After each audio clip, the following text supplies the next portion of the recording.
Hello, and welcome to Day by Day True Crime Stories, the podcast where we explore a different crime or justice milestone from this day in history. I'm your host, Kona Gallagher, and today is April 25th. On this day in 1965, a quiet Sunday morning in California was shattered by an act of violence that seemed to come out of nowhere.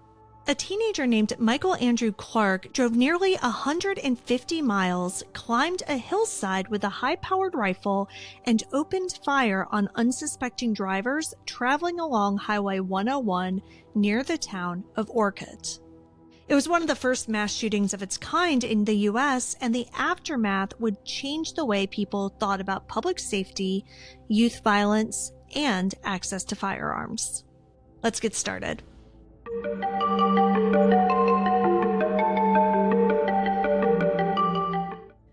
Early on the morning of Sunday, April 25th, 16-year-old Michael Clark left his home in Long Beach, California.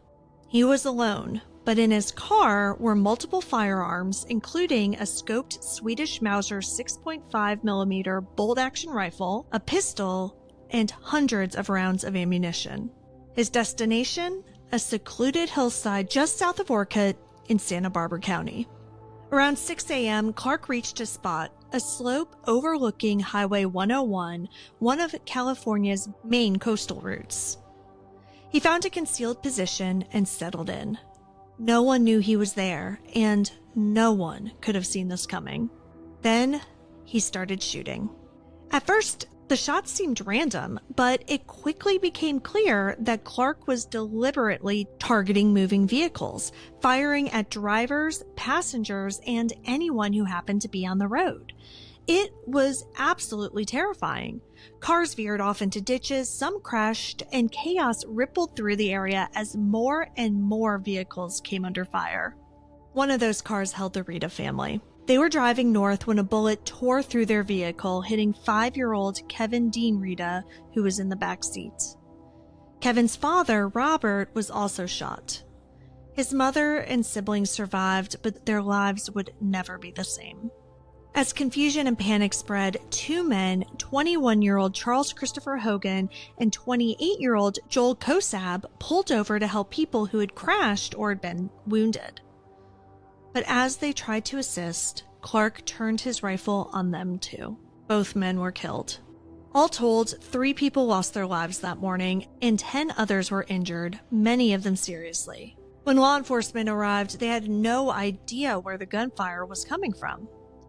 Officers crawled around the ground with binoculars trying to spot the shooter. Eventually, they located Clark's position, but before they could reach him, he turned the gun on himself. Police found him dead beside his rifle with a pistol and more than 700 rounds of unused ammunition nearby. He had fired at least 25 rounds during the attack, but there was no suicide note, no explanation, just devastation. In the days that followed, the community of Orcutt and really all of California was left in shock. This wasn't just tragic, it was almost unimaginable. A teenager with no criminal record and no known history of mental illness had carried out a mass shooting on a quiet highway, seemingly without reason.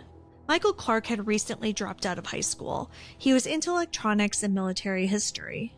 People who knew him said that he was quiet, polite, even a model student. And yet here he was, the perpetrator of one of the earliest known public mass shootings in American history. Without a note or a clear motive, the public was left guessing. Some wondered if Clark had been influenced by movies. Others speculated about undiagnosed mental illness.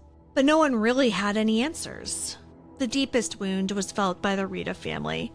Kevin, who was just 5, died from his injuries the next day on April 26th.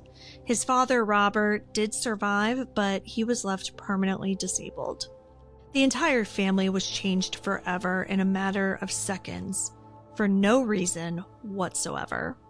And then there were the losses of Charles Hogan and Joel Kosab, young men who stopped to help others and were killed for their compassion. Local media called them heroes, and their funerals drew mourners from far and wide. In the aftermath, the victims' families, including the Ritas, filed a civil lawsuit against Clark's parents. They argued that Clark never should have had access to the weapons that he used that day. The rifle belonged to his father, and the lawsuit claimed that it should have been securely stored or kept out of reach. Initially, the trial court sided with the parents, but the California Court of Appeals overturned that decision in 1971. In the case Rita versus Lund, the court ruled that Clark's father could, in fact, be held liable if a jury found he had been negligent in securing the weapon. That decision became a key legal precedent around parental's responsibility in firearm storage. The attack also left its mark on pop culture. In 1968, director Peter Bogdanovich released Targets, a chilling film inspired in part by the Highway 101 shooting. The movie told the fictional story of a young man who carries out a similar sniper attack, and it became one of the first films to explore mass shootings in American life. Even now, it's seen as a disturbing but important reflection of a country coming to grips with public violence.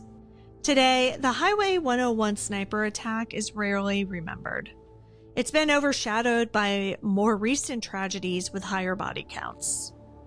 But for those who lived through it and those families who were forever changed, April 25th, 1965 was the day that everything changed for them. And it was a reminder that violence can erupt without warning, even in the most peaceful places. What happened on that spring Sunday along Highway 101 was senseless and devastating. Michael Clark left behind no answers, only victims. His actions shook a community and became an early chapter in America's reckoning with mass violence. Thank you for joining me on today's episode of Day by Day True Crime Stories. If you found this episode compelling, please subscribe, rate, and review this podcast. It'll help us grow. And be sure to join me again tomorrow as we explore another significant event in true crime history. Until then, stay safe and remember that behind every headline is a life worth remembering. Day by Day, True Crime Stories is a Little Monster production. Hey, you can do it!